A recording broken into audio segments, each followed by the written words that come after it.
Best entertainment stock. S, நம்ம வாழ்க்கையில நமக்கு முக்கியமான ஒண்ணு எது அப்படின்னு பார்த்தா என்டர்டைன்மெண்ட். எப்ப பார்த்தாலும் வேலை பார்த்துக்கிட்டே இருக்க முடியாது, எப்ப பார்த்தாலும் படிச்சுட்டே இருக்க முடியாது, எப்ப பார்த்தாலும் வீட்லயும் இருக்க முடியாது. ஸோ அதுக்கு முக்கியமான விஷயம் என்ன? என்டர்டைன்மெண்ட். அந்த என்டர்டைன்மெண்ட் ஸ்டாக் தாங்க இன்னைக்கு பார்க்க போறோம். அந்த 5 ஸ்டாக் என்னன்னு தெரிஞ்சுக்கிறதுக்கு முன்னாடி நம்ம சேனலை ஃபாலோ பண்ணாதவங்க ஃபாலோ பண்ணிக்கோங்க. இந்த வீடியோ பிடிச்சிருந்ததுன்னா ஒரு லைக் பண்ணிட்டு உங்க ஃப்ரெண்ட்ஸுக்கு ஷேர் பண்ணுங்க. First one, PVR INOX. தியேட்டர்ல டாப் மோஸ்ட் பெர்ஃபார்மிங் ஸ்டாக் அப்படின்னே சொல்லலாம்.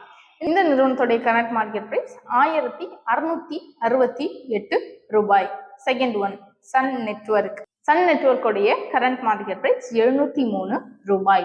Third one, Zee entertainment. இந்த நிறுவனத்துடைய கரண்ட் மார்க்கெட் பிரைஸ் 284 ரூபாய். Fourth one, Ten Network. இந்த நிறுவனத்துடைய current market price 57 rupees. TV18 broadcast. இந்த நிறுவனத்துடைய கரண்ட் மார்க்கெட் பிரைஸ் 52 ரூபாய். ஸோ இப்போ நான் சொன்ன இந்த 5 என்டர்டைன்மெண்ட் ஸ்டாக்லையும் நீங்கள் இன்வெஸ்ட் பண்ணணும் அப்படின்னா ஒன் டைம் செல்ஃப் அனலைஸ் பண்ணி பார்த்துட்டு இன்வெஸ்ட் பண்ணுங்க. பட் உங்களுக்கு இந்த ஸ்டாக் எல்லாம் வாங்கணும்னு ஆசையா இருக்கு, எனக்கு எப்படி வாங்குறதுனே தெரியல, ரொம்ப சந்தேகமா இருக்கு, நான் வாங்கணும்னு ஆசைப்படுறேன், ட்ரேடிங் பத்தி தெரிஞ்சுக்கணும், ட்ரேட் டெய்லி பண்ணணும் அப்படின்லாம் ஆசையா இருக்கு அப்படின்னா நீங்க தாராளமா கமெண்ட் செக்ஷன்ல உங்களோட நம்பரை ஷேர் பண்ணுங்க. அது இல்லை அப்படின்னாலும் டைரக்டா எங்களுக்கு நீங்க டைரக்ட் மெசேஜ் பண்ணுங்க. உங்களோட டீம் எக்ஸிக்யூட்டிவ் உடனே உங்களுக்கு ரிப்ளை பண்ணுவாங்க. தேங்க்யூ.